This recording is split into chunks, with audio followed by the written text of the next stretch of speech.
Hello, welcome to another episode of Positive Solutions for Life. Today's guest is Bailey Korzack. Bailey isn't just your average relationship coach. She's a communication expert, speaker, and fierce mother of four. She has over 2 decades of empowering women to embrace their raw, authentic selves and forge deeply fulfilling relationships. Bailey is an international retreat facilitator and founder of Find Her Fire. Her mission is to shatter societal norms and guide women on a journey of self-discovery, love, and liberation through her innovative approach to body-focused healing. Bailey facilitates profound transformations, unearthing hidden desires and fostering rapid personal and relational growth by inviting her clients to trust every facet of their being, embrace their desires, and awaken their inner magnetic spirit. Welcome to the podcast, Bailey.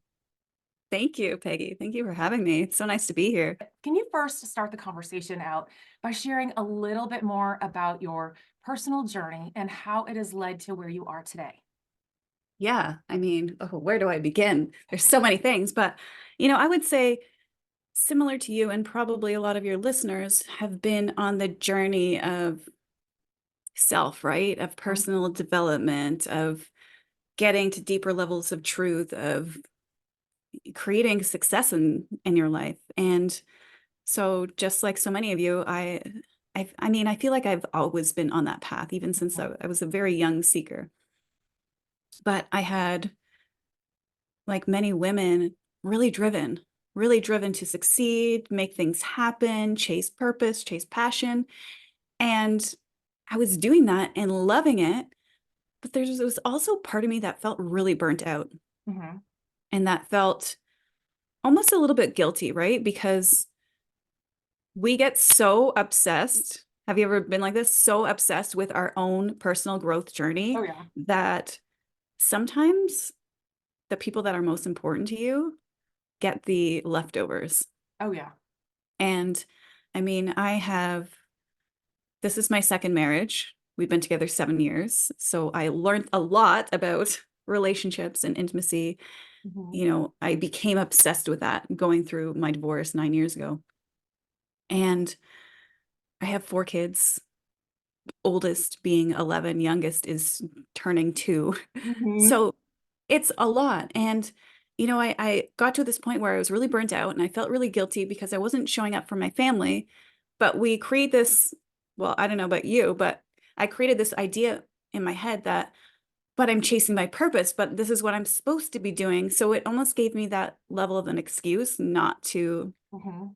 nurture my family in the way that they wanted. And, it really, and I've always had a healthy relationship with my husband, but I knew that there could be more. Mhm. I knew that there was still some level of mediocrity, right? Because I feel like a lot of people in relationships now, you can figure out how to divide and conquer. You can communicate well, right? Mhm. You can do all of the things, but what's missing in a lot of long-term relationships is that really like intense, passionate spark. Mhm. And I wanted to create this level of legendary love. And I was Mhm. looking all around. I'm like, I know there's couples out there that have this. Mhm. I know them on the internet, but I don't know them in person. And so I was searching and searching and searching. And then it hit me, okay, if I want to be able to find those people, I have to be that person first. Mm. Yes. So from there, I really started to dive deep into my own self, into my own relationship, because as we know, trying to coach our partners never works. Trying to tell your partner or fix or change them never works. Right. And so I just started to become that for myself. And then the most miraculous thing happened was my husband noticed Mhm. and he started to join me on this path because the number one thing that women complain about in relationship, whether you're in a relationship or single, well, I think this just goes, for Universal. anyone, but Yeah. why can't my partner just meet me where I'm at? Mm. And Yeah. that's the constant question. And that's the constant work. I don't think unmotivational quote. I don't think we ever Nope. get there, right? Right. Everything's always flowing and changing and moving. But by becoming who I desire to be in relationship, gave up that whole idea of needing to fix or change someone, giving up that whole idea of a relationship is needing, like getting your needs met, Mm-hmm. and led with the intention of relationships are all about coming home to yourself. Mm. And then when you have a partner that can meet you there, that you have a partner that, if you're showing up that I don't need to fix or change you, then they show up that I don't need to fix or change you. And that is where unconditional love is welcomed. Mm-hmm. Mm-hmm. So I started first creating this for myself, creating like epic passion and vulnerability and, as a communication expert, teaching him how to communicate without having to teach him how to communicate, That's just through interesting. conversations we had. Yeah.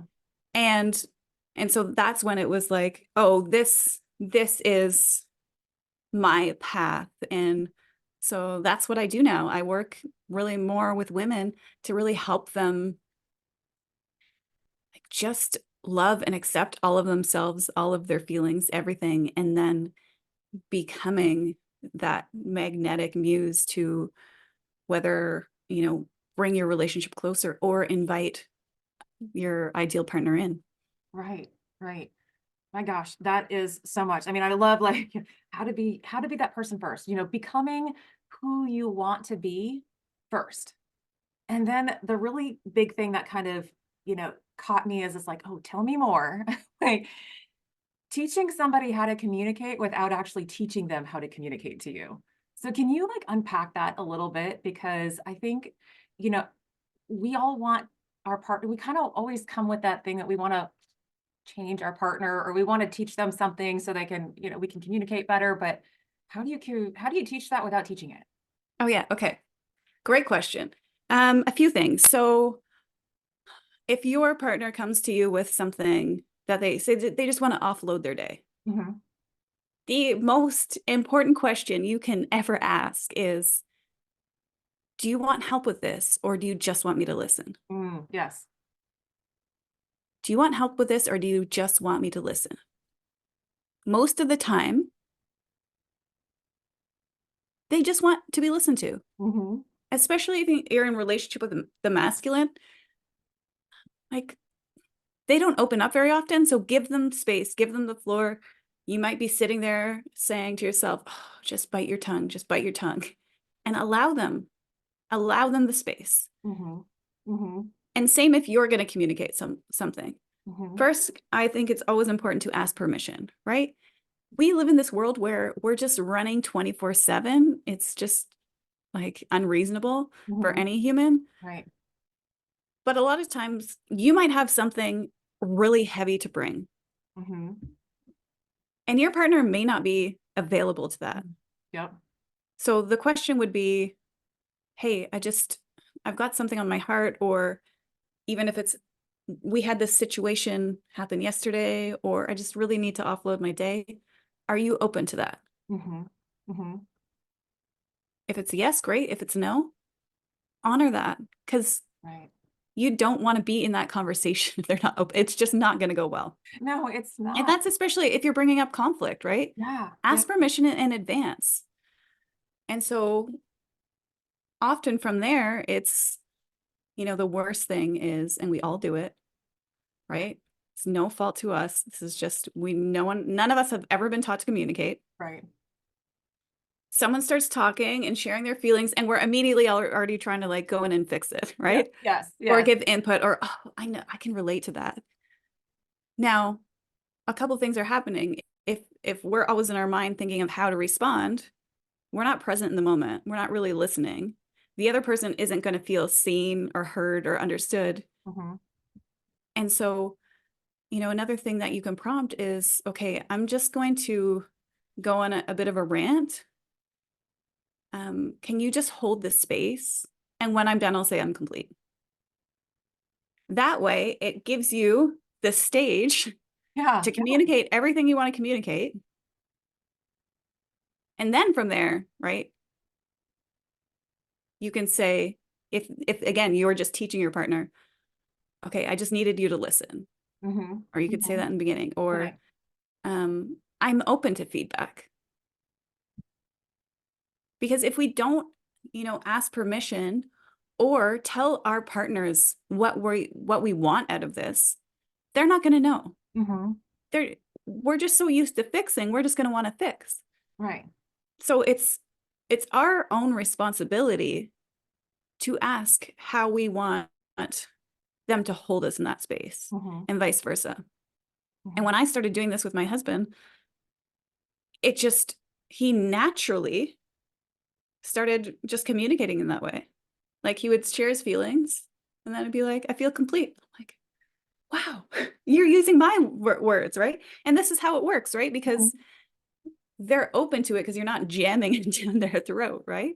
Right. Right. And we're always coming from good intention, Mhm. but when we look at what it is to love unconditionally, it's not needing to fix or change anything. Right. And Right. sometimes we just want someone to hold that for us. Mhm. Mhm. So, as you're giving those examples, I'm just like, "Oh my gosh, how many times do we enter in conversations with just want needing to unload, but the other person starts coming in with, those little fix it statements. And then what happens? The conversation gets kind of rough because there's defensiveness that comes up because somebody's trying to fix something, you didn't want to fix it, and there's all this whole miscommunication. And really, what we're not really changing somebody, but we can influence somebody. So when you're Yeah. talking about your husband just naturally kind of started to use your words in how you were communicating as far as, okay, I just need to unload, and then you unload, and then I'm complete, and then it influenced him to do the same. And how does that just help blossom a relationship versus nitpicking versus trying to fix things? Where do you see people having the most benefit from that? Yeah, that's a great question. It really comes down to, well, first of all, as humans, all we want to do is be seen, heard, Mhm. appreciated, understood, respected. And so that gives that the opportunity. And when we're talking about intimacy, building intimacy with another person, whether that's your lover or whether that's, a friend, Mhm. clients, children, anyone, Right. intimacy cannot exist without vulnerability. Mhm. Mhm. And so we have to be open to opening our heart and going into those cringy places to be vulnerable. Mhm. Because, I look at, I don't know about you, but I look at my relationship of, I've never regretted having an uncomfortable conversation because it always typically, when done correctly, always brings a level of connection, even if it takes some time, right? Right. Right. And I see people like kind of shying away from being vulnerable because they're Hmm. afraid of what might happen. You're saying that's the only way is kind of to open yourself up and be at risk being that vulnerable self, but it does create that deeper connection. And people shy away from it because they want to connect, but yet Yeah. if they don't open up to being vulnerable, they can't connect. Yeah. So the cure to that really is, first of all, I think the reason why people get so uncomfortable around vulnerability is because they're not okay with their own feelings. Mm, So first, it's being able to be open and vulnerable with yourself. When feelings come up, allow them to move through your body, mhm, right? When the sadness, when the grief comes up, when the anger, like just let it move through you and be able to sit with that, mhm, knowing that on the other end of all of those feelings that we're not willing to feel is because there's a desire attached to that. And the only way we can get through to that desire is to be in the feelings. mhm, And so that's one thing, definitely there's a lot of practices that you can do that help. Um, sitting in front of a mirror and just Mhm. being in the feel, like saying I feel and breathing with it Mhm. and Mhm. being there for 10 minutes and just allowing it to come. Mhm. And another thing is what I do when I work with clients is I believe deeply in role playing Okay. within these types of conversations. Mhm.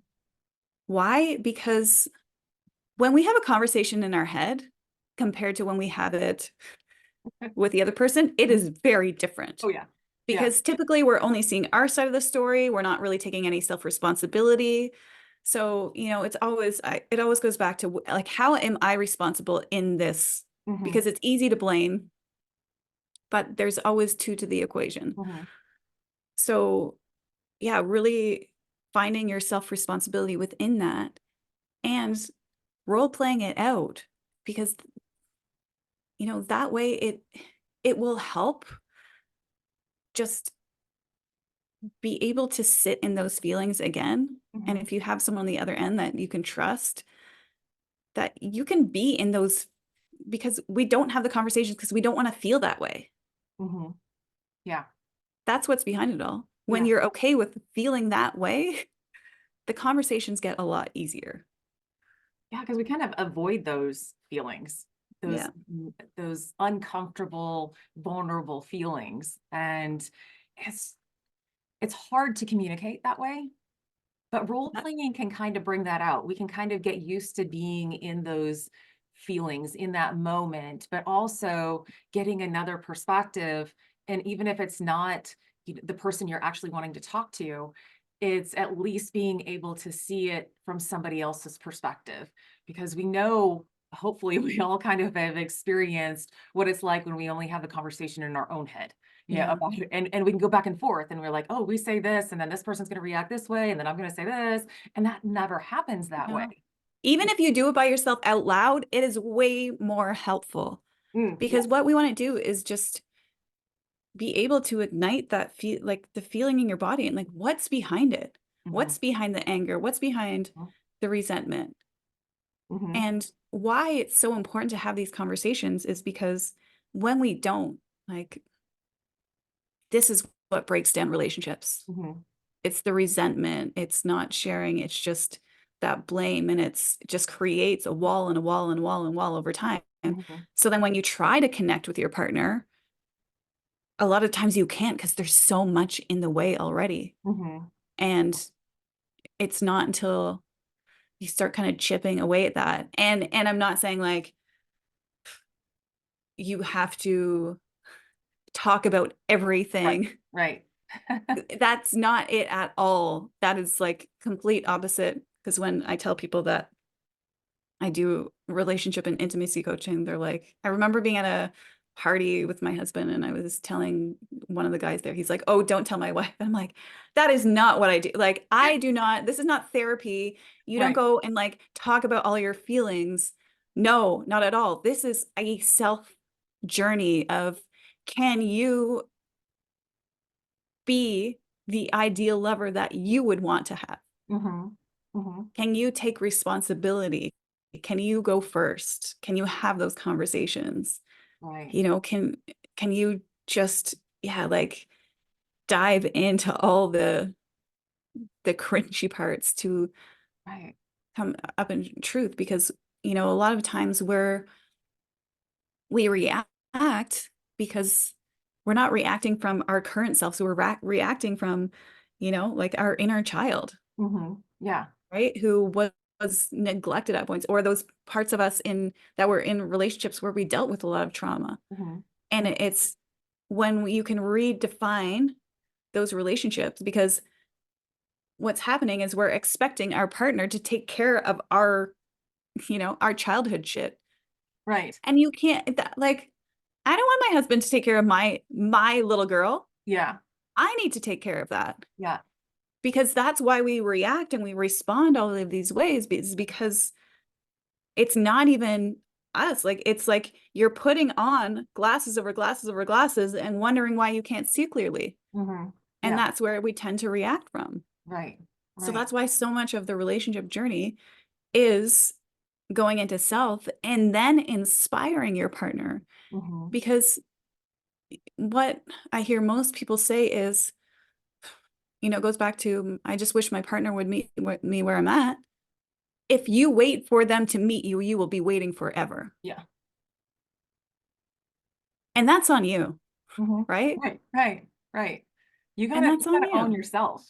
You're Yeah. taking personal responsibility for all of your baggage that you're bringing into the relationship and how that is affecting the relationship. I think this ties in. I know in, the bio, you said something about body focused healing. How does that, interplay with this communication and the self responsibility? Can you elaborate a little bit more? Because I feel like this ties into, this healing your body to make Yeah. this impact on your relationships. Yeah. So, like I said, we don't do all this talking and all this, like, you know, you could talk forever, Right. but, it's what people say and what they actually mean a lot of the times is very incongruent, right? Mhm, mhm, Or we end up self-sabotaging ourselves a lot because it's, I thought I was over that, mhm, right? Like you have this belief that you can show up a certain way or that you're over this trauma that mhm. you experienced. Now, maybe on an intellectual level, you might be, Right. but your body Mhm, hasn't unless you can actually clear it out through the body. Because trauma doesn't live in your head, it right. lives in physical parts of your body. Yeah. Yeah. And so when we work directly with the body to release it, that's when you can like create space and become fully embodied in that belief rather than, you know, blaming yourself over and over again for not getting over that thing. Mhm, mhm. And our body is always communicating with us. Oh, yeah. Our body has this innate wisdom and intuition. And we're taught in this society of production just to beat our body in submission. And so we're not listening to our body until, you end up in hospital or you break your foot or you get sick or have a disease. Mhm. And why those things happen is because it's stagnant and stuck energy in Right. your body. Mhm. So, as much work, like mindset work is great because that is a place to start. But what happens is we do that work, we Mhm. become really aware, and Yeah. then we self-sabotage ourselves because, like, oh, I said I was doing the thing and I'm not doing the thing. When really we can't create that level of lasting change because we have to go through the body Right. in order to release it out. And that's why it's so vital to use all your feelings and your emotions not as enemies, but your allies. Mhm. Mhm. Because when we look at something like grief, well, grief is just unalchemized love, right? When we look at something like rage or anger, it looks on the surface like we're fighting against something, but underneath that, we're fighting for something. Mhm. So when we look at everything, everything is actually love. It's just unalchemized. Mhm. And when we get into the body and allow to use your body as your GPS, it's always going to gear you in the right direction.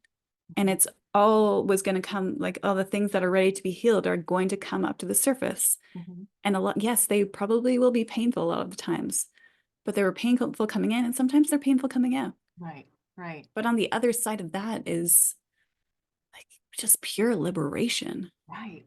Right. Because, what comes to mind for me is this total disconnect between our mind and our body. And, you said, oh, we're just kind of a beating our body down into submission. We're just trying to like ignore the feelings. We're trying to ignore the things that have happened, our experiences. But there's so much knowledge. There's so much there that usually the underneath all of that, like you said, is love. We just want to be loved. We want to be seen. We want to be heard. Our body wants the same thing. It wants to be Yeah. seen and heard. And we stuff things down and we try to ignore them, but it always comes out in a physical form. Hmm. So whether it's illness, whether we get hurt, trauma. I mean, I've worked with clients, been a mental health provider for more than 2 decades. And I see it. It's just like, well, why does, something like this? I have this physical thing. I can't figure it out. I didn't, and dig underneath. It's those stuck feelings. And when you kind of focus in on those and be okay with looking at them and trying to, uncover them, like you're talking about, is really getting down to the root cause. How freeing is that?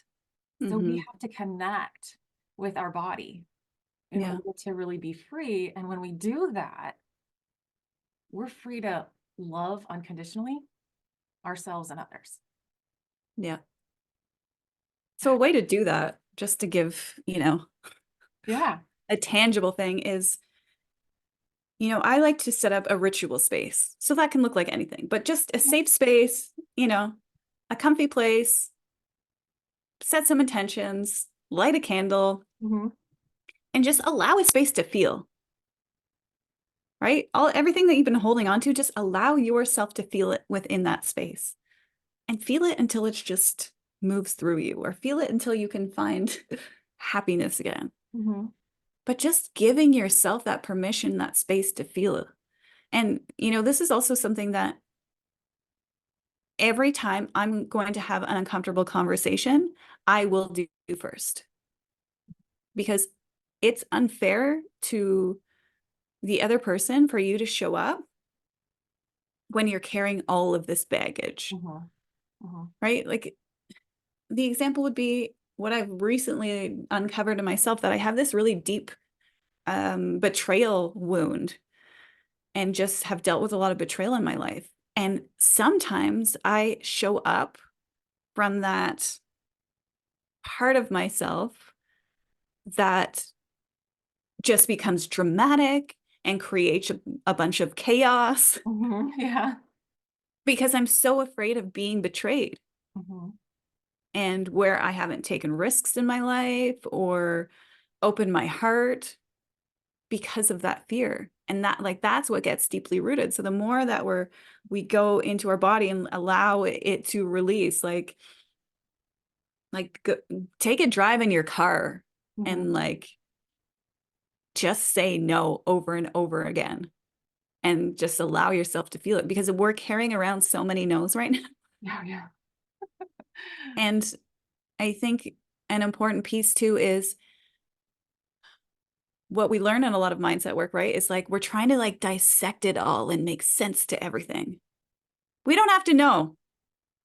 You will drive yourself absolutely crazy trying to make sense to every little thing that happened to you in your whole entire life.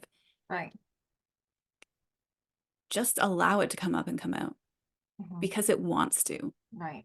And so if you just create that ritual space and just, I work with a lot of women around this, just know. We have so many no's. Mm-hmm. All of the times that we said yes when we wanted to say no, Mm-hmm.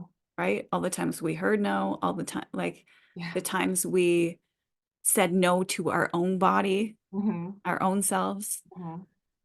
And so when we allow ourselves just to unleash that part of ourselves and embody it, Mm-hmm. you say no enough times, your no will become a yes. Mm-hmm.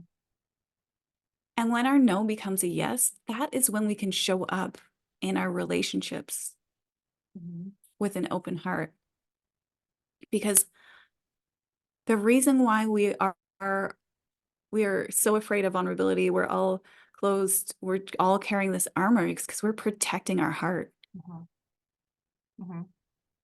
And Yeah. it's our own, no one else can open your heart for you. Right. Nobody. Right. That's the work. We built this wall around Yeah. our heart so that it doesn't get hurt. But what we really want is to give it away and for somebody to hang on to it and cherish it Yeah. and love it just as much as we do. So we do need to say all those no's. We need to get all the no's out so that we know they're all out. And what we really want is love, because Yeah. underneath everything is love. That betrayal is just love. We want to be loved, but we also don't want to be hurt. So then we capture that first. But if we get rid of those things, we can allow that love to come out. Yeah.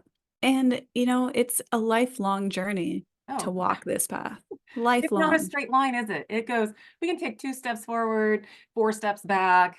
You know, Yeah. There's we're in that there's dance. days where I teach this shit, right? And there's still days where I have no idea what I'm doing. Yep. But that's the human experience, right? Mhm. We're all walking this together. Some of us And might be a couple steps ahead, yeah, but sometimes when we're teaching it to others, do you find this?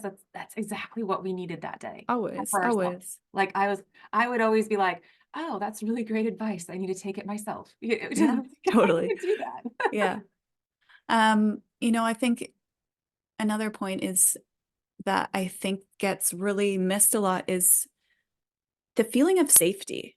Mhm, The reason why we don't have the conversations, the reason why we don't, go after our goals or whatever it is because we don't feel emotionally safe.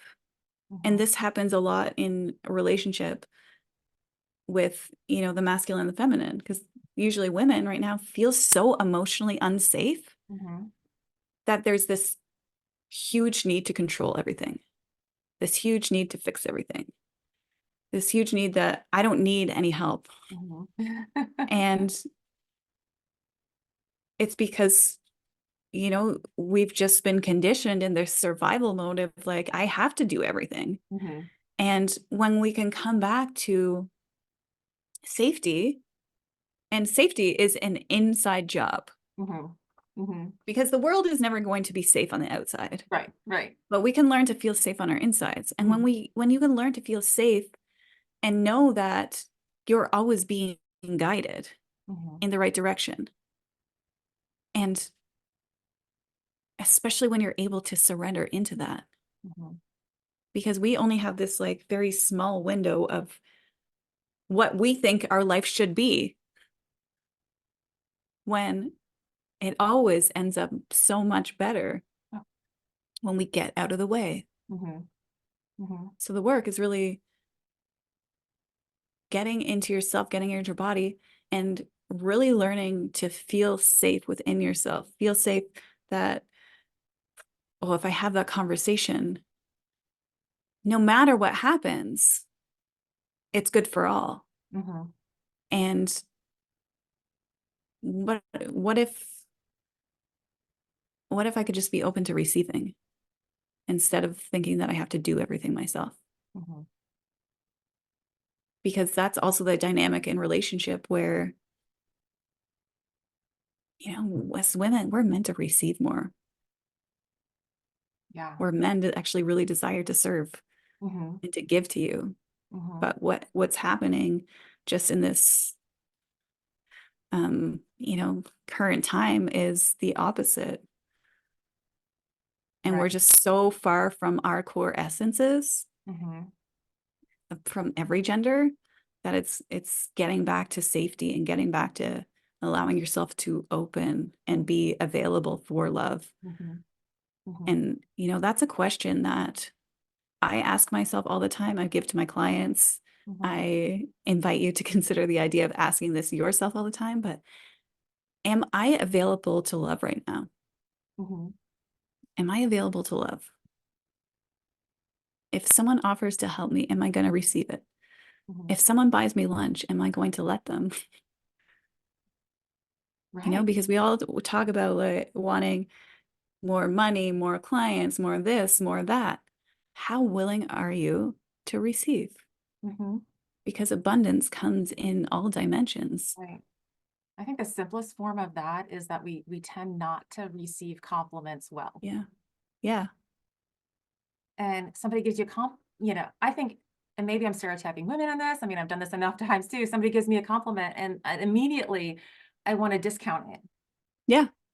Yeah. It is a woman's conditioning because back in the day, women were only good if they were marriageable, meaning they were agreeable and inexpensive. So women would be marriageable so that they could marry a man that could protect and provide for them. And in return, she would give him her entire life force. Like give him her body, children, cook for him, care for him, clean, like everything. She would literally suck her soul out Mhm. to be protected and provided for.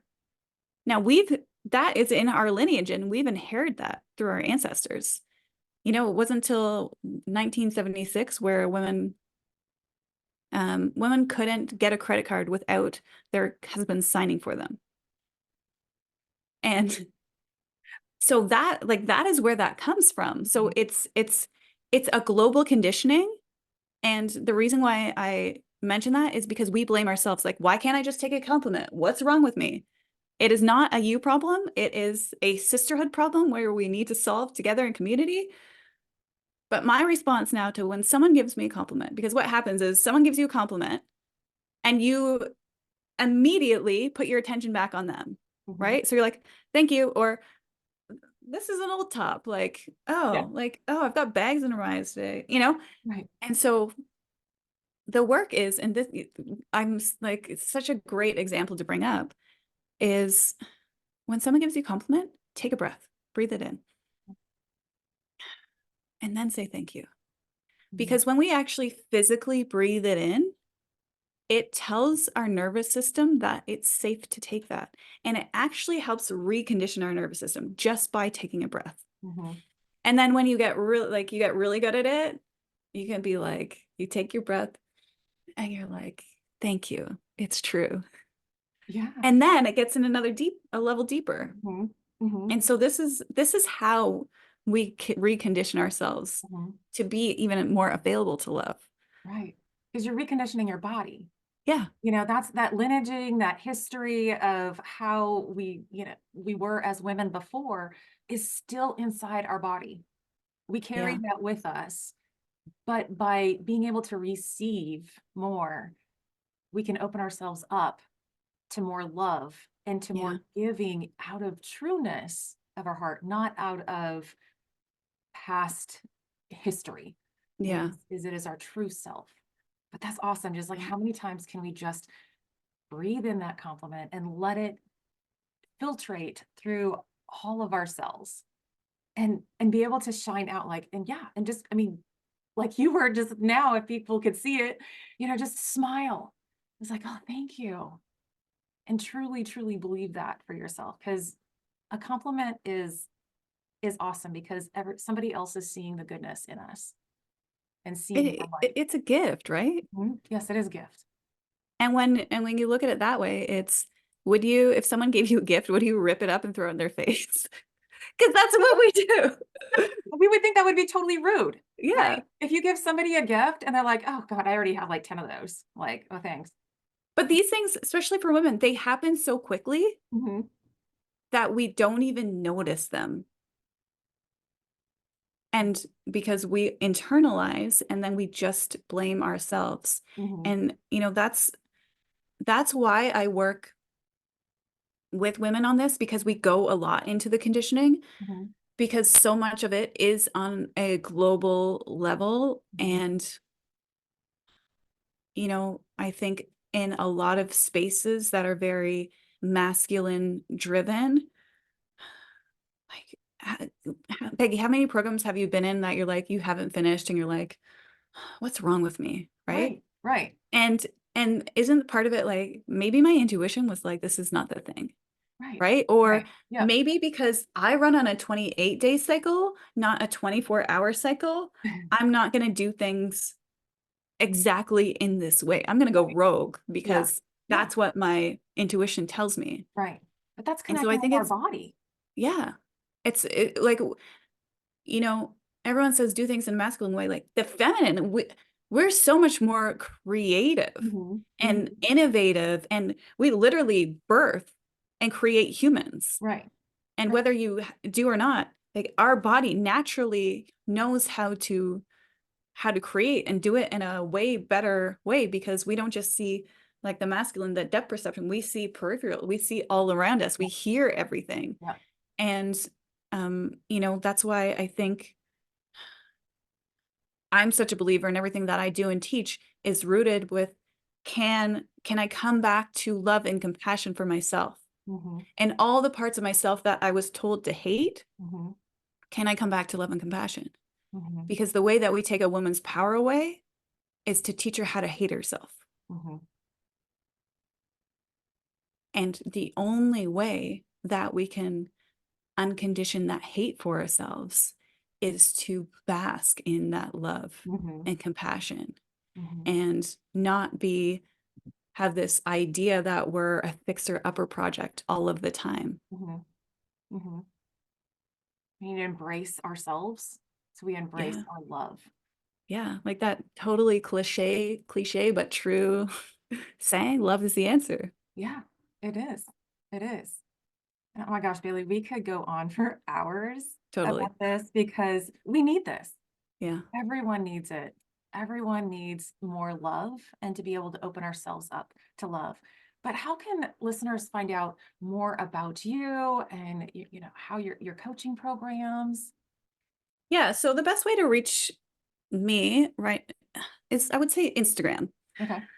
So at Bailey Korzack, um, I post a lot of content around this. Hmm. I do a lot of Hmm. videos. I'm always launching things. If you have questions, like ask me a question. Right. I teach intimate relationships. I create intimate relationships with people around me Hmm. because, you know, the best way to teach someone how to have this type of relationship is to create it. Hmm. So, yeah, hit me up on Instagram. And also because I was literally just came off another podcast guest interview before this, and she coaxed out of me that, because I told her I'm launching my own podcast. Yeah. So it'll be sometime in April. I don't even have a date yet, but it's going to be Awesome. called Legendary Lover. Okay. And it's all about becoming your most legendary lover, then to invite that in, right? Because really, it's all about feeling more, loving more, and fucking more, right?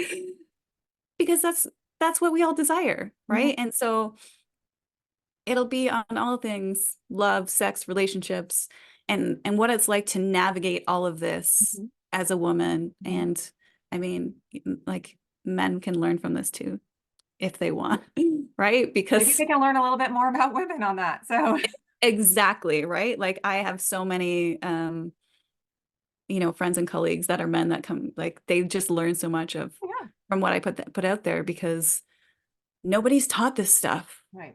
Right. No, And I that's why everyone's kind of afraid of it, because, oh, I don't want to feel like there's something wrong with me. And so that's why I decided to launch this podcast, because I really want it to be available to people, for people to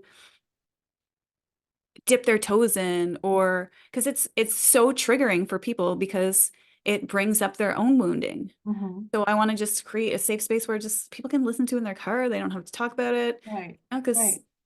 some people might be into it and some people might be like, this makes me want to vomit a little bit, but I want to hear it at the same time. Yes, So yes, yes. No. Well, I'll put how people can get a hold of you in the show notes, and I'll put, hey, coming soon, Legendary Lover podcast. And when you get that out, I'll switch that up in my show notes. So, because they'll be great. It'll be great for everybody to listen to. So, as we wrap up today, is there a thought or a quote or something that you would like to leave the listeners with? you know in this lifetime, whatever path we choose, if we choose just to live the path that we're on, in just normal mediocre love, you're going to experience heartbreak and pain and sadness and love and happiness and bliss. Just as if you walk the path of legendary love, you're going to experience heartbreak and pain and sadness and happiness and bliss. Which path do you choose? Which path do you choose? And are you willing to be open to love, to receive the love that you desire? Awesome. Thank you so much, Bailey, for being a guest on my show today and checking out coming soon Legendary Lover podcast, or check out Bailey Korzack on Instagram. So thank you for joining us today. Thank you, Bailey. Thank you. Have a great week.